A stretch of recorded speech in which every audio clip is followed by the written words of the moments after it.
무엇이 한 은행을 역사상 최악의 금융위기 속에서도 승리자로 만들었을까요? 2009년 금융위기의 폭풍이 휩쓸고 간 월스트리트는 초토화되었습니다. 리먼 브라더스는 파산했고 메릴 린치는 뱅크 오브 아메리카의 헐값에 매각되었죠. 베어 스턴스는 주당 $2에 팔려나갔고 AIG는 정부 구제 금융으로 겨우 숨을 이었습니다. 한때 세계 금융의 중심이었던 이곳은 이제 폐허가 되어 있었습니다. 수십 개의 은행이 문을 닫았고 수백만 명의 사람들이 일자리와 집을 잃었습니다. 금융 시스템 전체가 붕괴 직전까지 갔던 그 순간 대부분의 은행들은 생존을 위해 발버둥 쳤습니다.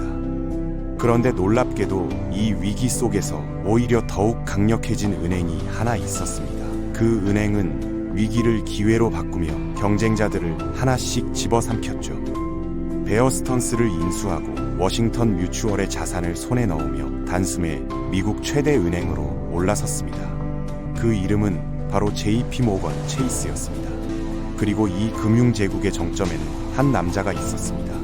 월가에서 가장 영향력 있는 인물, 제이미 다이먼이었죠. 다른 은행가들이 의회 청문회에서 고개를 숙이고 있을 때 제이미 다이먼은 당당히 자신의 경영 철학을 설파했습니다.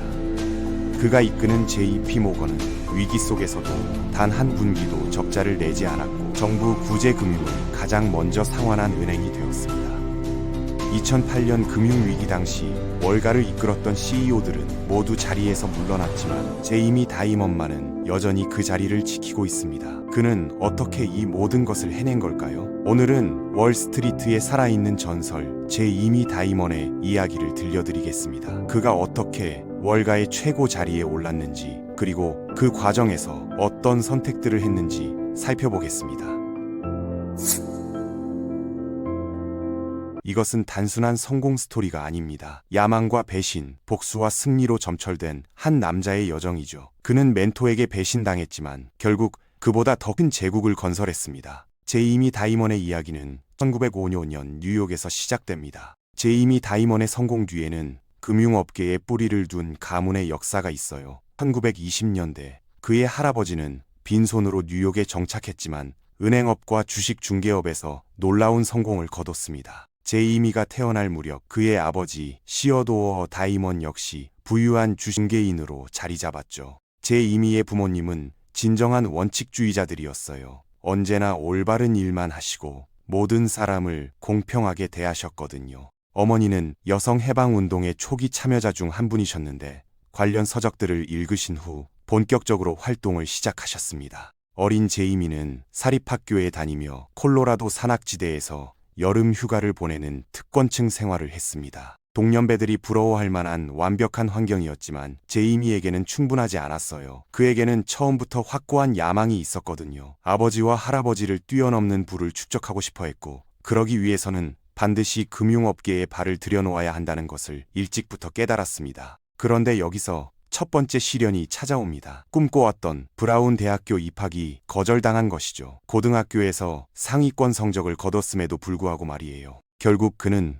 터프츠 대학교에 진학하게 됩니다. 대부분의 것들을 당연하게 여기며 자란 제이미에게 이는 큰 충격이었어요. 신입생 시절 그는 프린스턴 대학교로의 편입을 시도했지만 또다시 아이비리그의 문턱에서 좌절을 맛봅니다. 하지만 제이미 다이먼은 포기하지 않았어요. 자신이 위대해질 자격이 있음을 증명하는 가장 확실한 방법은 터프츠에서 최고가 되는 것이라고 결심했죠. 그리고 그는 해냈습니다. 1978년 그는 터프츠 대학교를 최우등으로 졸업하며 마침내 하버드 경영대학원 입학 허가를 받아냅니다. 드디어 목표를 달성한 순간이었고 그의 자존감은 확고해졌어요. 하버드에서도 다이먼은 독특함을 잃지 않았습니다. 경영대학원 재학 시절 그는 철저한 비수능주의자였거든요. 다른 학생들이 캠퍼스 기숙사에서 생활할 땐 그는 따로 거주했고 모든 학생들이 정장을 입을 때 그는 청바지와 가죽 재킷을 고집했어요. 공화당 성향이 강한 학급에서 유일한 민주당원이었고 그것도 매우 목소리 높은 민주당원이었죠. 결국 제이미 다이먼은 하버드 경영대학원을 베이커 장학생으로 졸업합니다. 이는 전체 학년에서 상위 5%에게만 주어지는 영예였어요. 월가의 유명 투자 은행들로부터 수많은 스카우트 제의가 쏟아져 들어왔고 그의 미래는 밝아 보였습니다. 그런데 놀랍게도 다이먼은 모든 제의를 거절하고 전혀 예상치 못한 선택을 해요. 가족 친구이자 전설적인 금융인 샌디 와일 밑에서 일하기로 한 것이죠. 급여는 다른 곳의 3분의 1 수준이었습니다. 저는 그분을 조금 알게 되었는데 제 아버지가 시어슨 해밀에서 중개업을 하셨거든요. 저도 여름방학 때 그곳에서 일했고요. 아버지는 제가 하버드 경영대학원에 다닌다는 걸 좋아하셨는데 그분의 제안은 이랬습니다. 같은 급여는 줄 수 없지만 나와 함께 일해보지 않겠나. 어떤 회사가 될지는 모르겠지만 적어도 대기업이 어떻게 돌아가는지는 배울 수 있을 것이다. 샌디 와일은 금융업계의 뛰어난 딜메이커였습니다. 오랜 경력 동안 프라이메리카, 살로몬 브라더스,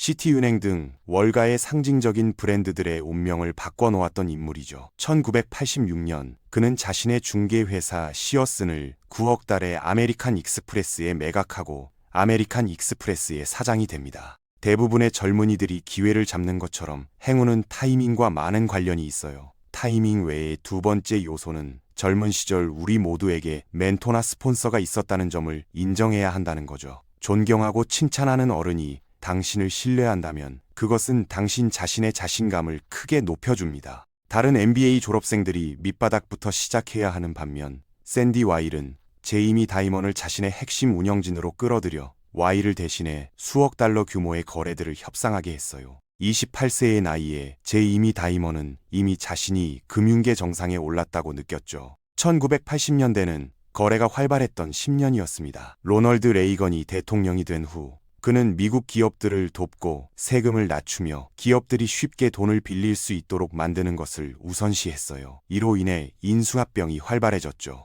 아메리칸 익스프레스 사장의 직속 부하로 일하게 된 제이미 다이먼의 경력은 급상승했습니다. 샌디 와일은 아메리칸 익스프레스에서 1위인자가 되는 것을 목표로 했고 제이미 다이먼은 자신의 멘토가 그 목표를 달성하는 데 도움을 줄 수 있다면 언젠가 아메리칸 익스프레스도 자신의 것이 될 거라는 걸 알고 있었어요. 하지만 그들의 야망이 그들을 표적으로 만들었습니다. 당시 아메리칸 익스프레스는 파이어맨스 펀드라는 펀드를 소유하고 있었는데 샌디 와일은 이를 워렌 버핏에게 매각하고 싶어 했어요. 그와 제이미 다이먼은 이 거래를 성사시키기 위해 쉼없이 노력했죠. 하지만 마지막 단계에서 이사회가 이 아이디어에 거부권을 행사했습니다. 샌디 와일은 자신이 배신당했다는 것을 깨닫고 분노하며 아메리칸 익스프레스를 떠났어요. 하지만 다이먼에게 새로운 가족을 부양해야 하니 머물라고 권했죠. 하지만 충성심을 보여주기 위해 29세의 다이먼도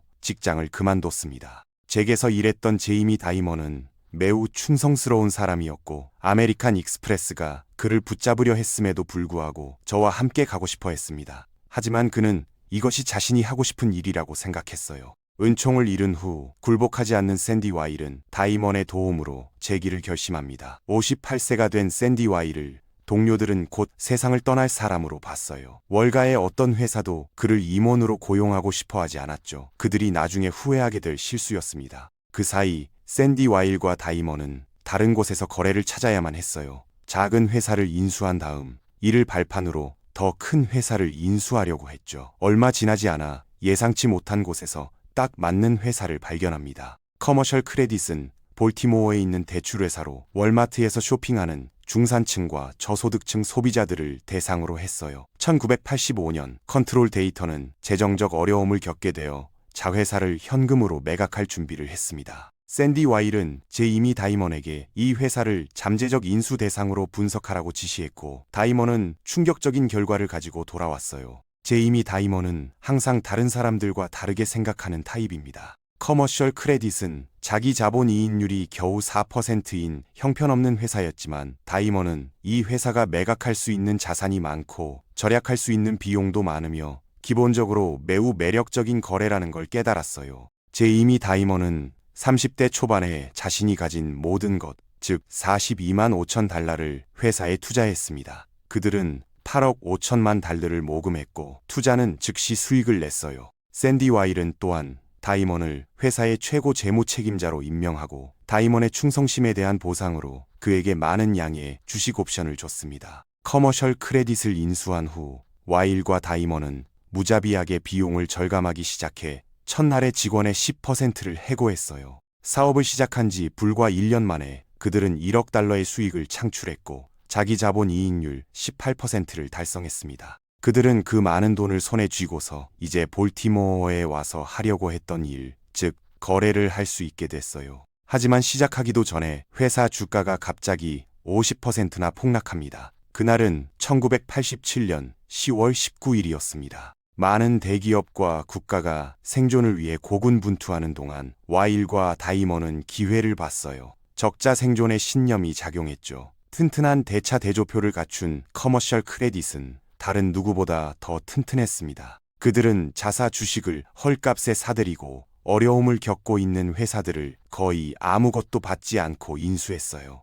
다음 10년 동안 그들은 가장 활발한 거래를 성사시키는 사람들이 되었습니다. 그들은 심지어 더 큰 회사인 프라이메리카라는 보험회사를 집어삼키는 데 성공했고, 이 거래의 설계자는 제이미 다이먼이었어요. 19세기 말까지 그들은 미국 최대의 금융 대기업인 시티그룹을 탄생시켰습니다. 시티그룹의 CEO인 샌디 와일은 이제 월가의 왕이 되었고, 다이먼은 시티그룹의 사장이 되었어요. 제이미 다이먼은 금융계에서 가장 강력한 인물이 되기까지 단 한 걸음만 남았습니다. 1990년대는 경제 호황의 10년이었어요. 미국이 처음으로 예산 흑자를 기록했죠. 샌디 와일은 월가 정점의 포식자였습니다. 그는 정치적 영향력을 이용해 클린턴 행정부가 금융서비스 현대화법을 제정하도록 만들어 상업은행과 보험회사의 합병을 허용했죠. 메가뱅크 시대가 도래한 것입니다. 샌디 와일은 야심찬 젊은 제자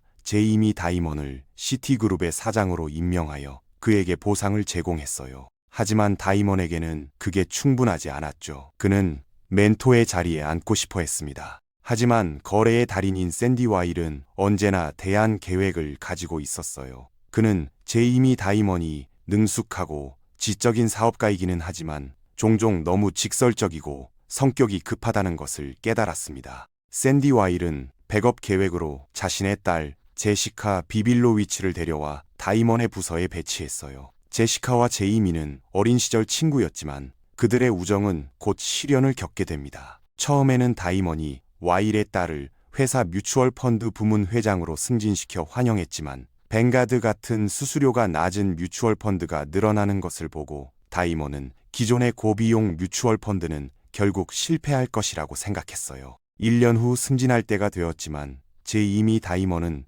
제시카에게 승진을 허락하지 않았습니다. 그녀가 일을 제대로 하지 못했다고 생각했기 때문이죠. 모든 사람을 존중하고 모두를 동등하게 대하세요. 사무원이든 CEO든 말입니다. 어제 누군가가 그 말이 맞다고 말했는데 때로는 그들을 더 나쁘게 대하기도 하지만 잘 대하는 게 아니라 동등하게 대하는 게 좋다는 거예요. 하지만 샌디 와일은 자신의 딸이 제이미 다이먼에게 소외감을 느끼고 있다고 생각했어요. 다이먼의 야망이 그를 압도했다는 거죠. 1998년 11월 제이미 다이먼은 멘토인 샌디 와일과 15년간의 파트너십을 맺은 후 해고됩니다. 나는 집에 가서 아내와 아이들에게 말했고 아내에게 전화해서 주디, 내가 말할게. 농담이 아니야. 난 항상 그런 일에 대해 농담을 하거든. 하지만 아이들이 괜찮은지 확인하고 싶어 라고 말했습니다. 저는 사람들에게 무언가에 실패했을 때 그것이 여러분의 잘못이라고 상기시켜 줍니다. 저는 사람들에게 시티그룹에 대해 이야기해요. 제 순자산은 제 자존감이 아니라 제 자신이었고 저는 계속 나아갈 수 있었고 물론 어려웠습니다.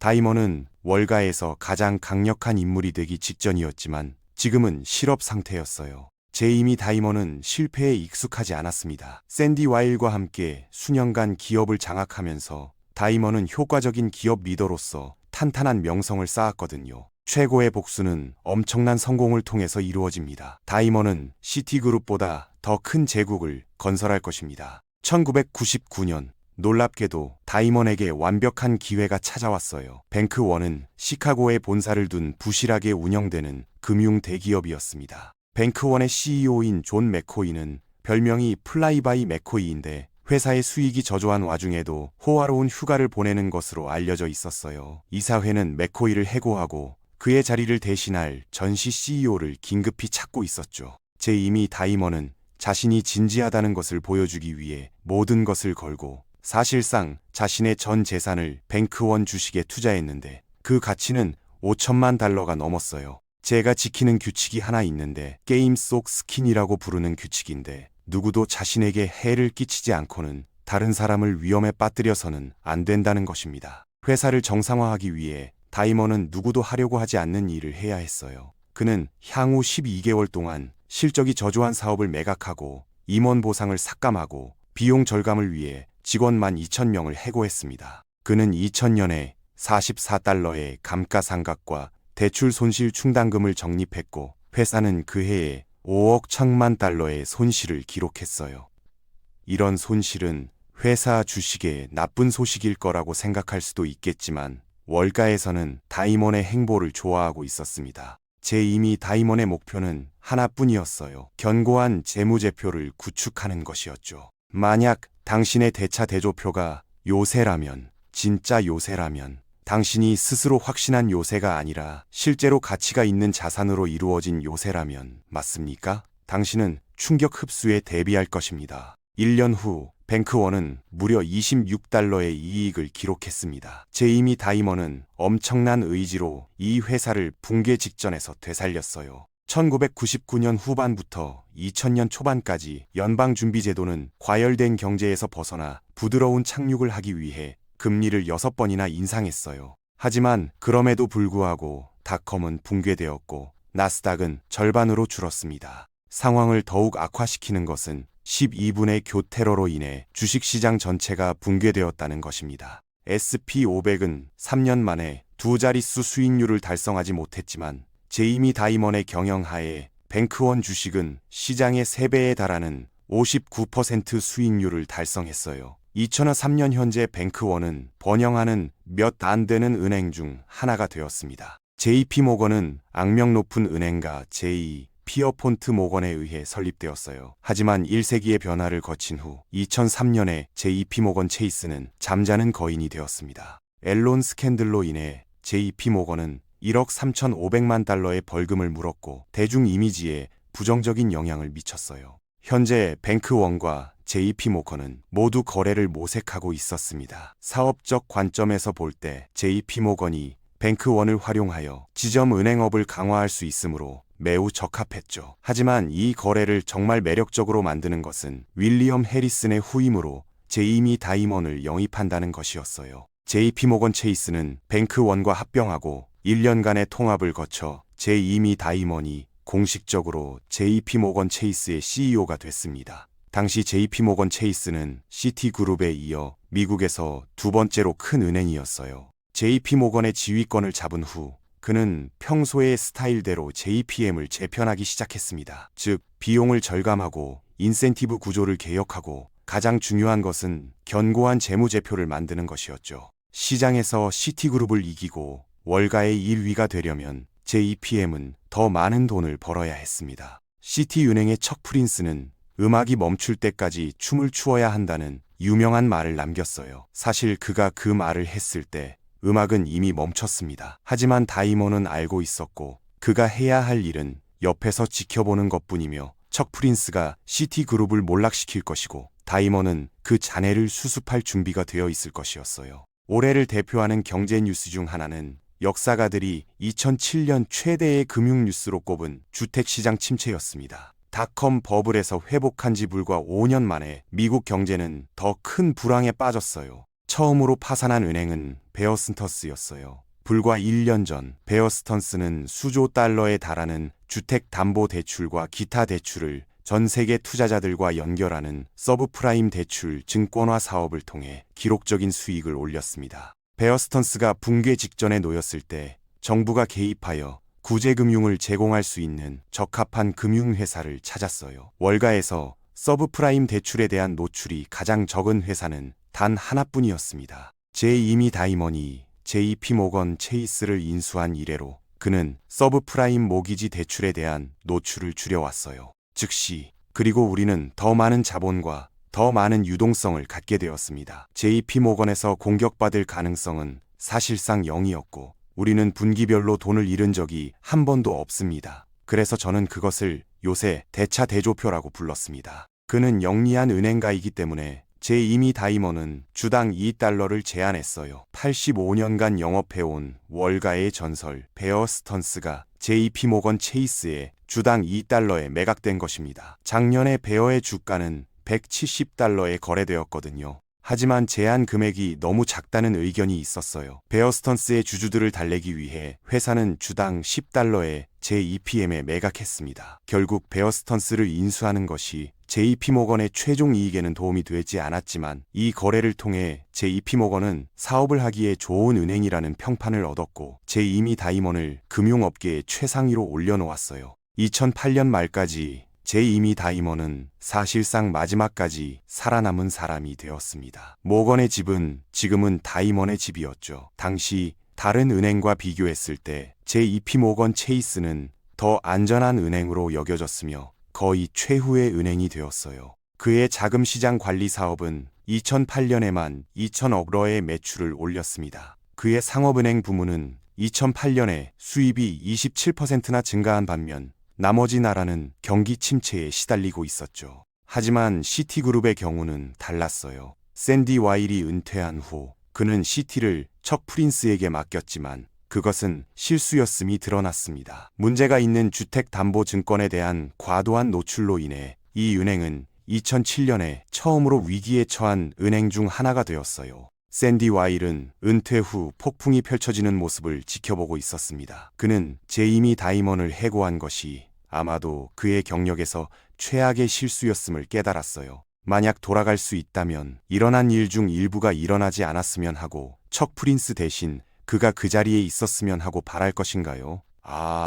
의심할 여지가 없다고 생각해요. 2020년에는 제이미 다이먼이 다시 한번 마지막까지 살아남았어요. 그는 현재 2008년 경기 침체를 살아남은 월가의 유일한 CEO입니다. 제이미 다이먼을 다른 기업 리더와 차별화하는 점은 그가 매우 원칙적인 사람이라는 점이라고 생각합니다. 보이는 것이 전부예요. 그는 자신이 믿는 가치 목록을 가지고 있으며 자신을 포함하여 모든 사람을 그 가치에 따라 동등하게 대합니다. 사람들이 항상 하는 헛소리에 동조하지 마세요. 매일 일어나 최선을 다하고 진실을 말하고 매일 싸우고 매일 JP모건에서 입는 유니폼을 입고 실수를 한다면 인정해야 한다는 걸 아세요. 제이미 다이먼은 금융계의 전설이 되었습니다. 그를 다른 기업 리더와 차별화하는 점은 그가 매우 원칙적인 사람이라는 점입니다. 보이는 것이 전부죠. 그는 자신이 믿는 가치 목록을 가지고 있으며 자신을 포함하여 모든 사람을 그 가치에 따라